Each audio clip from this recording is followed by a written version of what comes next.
Bonjour à tous et bienvenue dans ce nouveau tuto sur le calcul de volume. J'ai pris pour exemple le volume d'une canette de coca.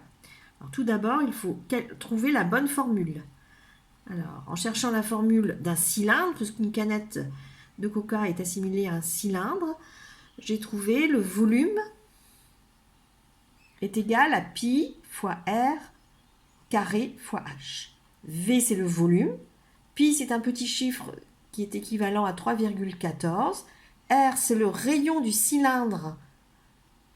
Et H, c'est la hauteur du cylindre.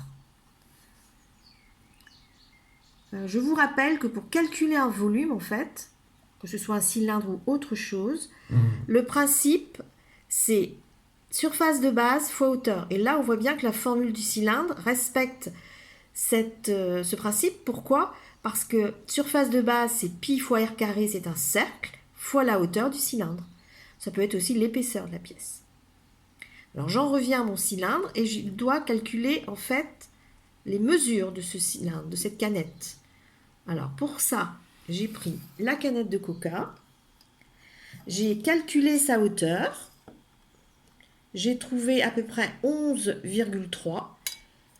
J'ai mesuré son diamètre, j'ai trouvé à peu près 6,2, mais c'est le diamètre, c'est-à-dire c'est la longueur totale du cercle de cylindre. Donc je reviens à mon calcul. Les mesures dont je vous parle, on est bien avec un diamètre de 6,2 cm, le rayon est égal à la moitié, c'est-à-dire 3,1. La hauteur, elle est de 11,3 à peu près. J'ai réduit cette hauteur-là à 11,1 parce que j'estime que le coca ne remplit pas entièrement la canette. Donc on n'utilise pas entièrement le cylindre. Donc j'ai réduit un petit peu. Les mesures sont en centimètres, donc on obtiendra par la formule un volume en centimètres cubes. Le calcul, le voici. Pi, on a dit que c'était environ 3,14. Donc quand je reprends la formule, pi est égal à r carré fois h. Je remplace pi par 3,14. Je remplace r par 3,1 et je mets au carré. Et la hauteur, on a dit qu'on prenait comme mesure 11,1. Je calcule tout ça, je trouve 334,95. J'ai arrondi à 335 cm3. Ça, c'est un volume qui est donné en centimètres cubes parce que j'ai pris des mesures en centimètres. Je n'ai pas encore le volume en litres ou millilitres. D'accord ? En fait, sur une canette, il est indiqué 330 millilitres. Donc, je vais vérifier. Et je vais faire une conversion cette fois. Je sais que 1 cm3 égale 1 millilitre. On prend souvent comme base 1 décimètre cube égale 1 litre, mais on va prendre ici 1 cm3 égale 1 millilitre. J'ai environ 335 cm3 de volume de ce cylindre, donc environ 330. Voilà. Je n'ai pas trouvé 330 cm3 pile.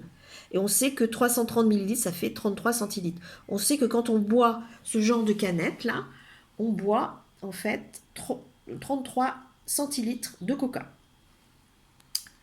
Alors, le bilan, petite réflexion qu'on peut avoir. Dans notre calcul, on a trouvé 335, on aurait dû trouver 330. Eh bien, tout simplement parce que la canette de coca n'est pas un cylindre parfait. Je vous remonte une canette de coca. Là, vous voyez bien que ici, c'est pas tout droit. D'accord ? Donc, on n'a pas un cylindre parfait et le fond de la canette également n'est pas droit. Donc, voilà pourquoi on peut dire que une canette de coca n'est pas un cylindre parfait et on ne trouve pas exactement le volume qui est indiqué sur la canette de coca.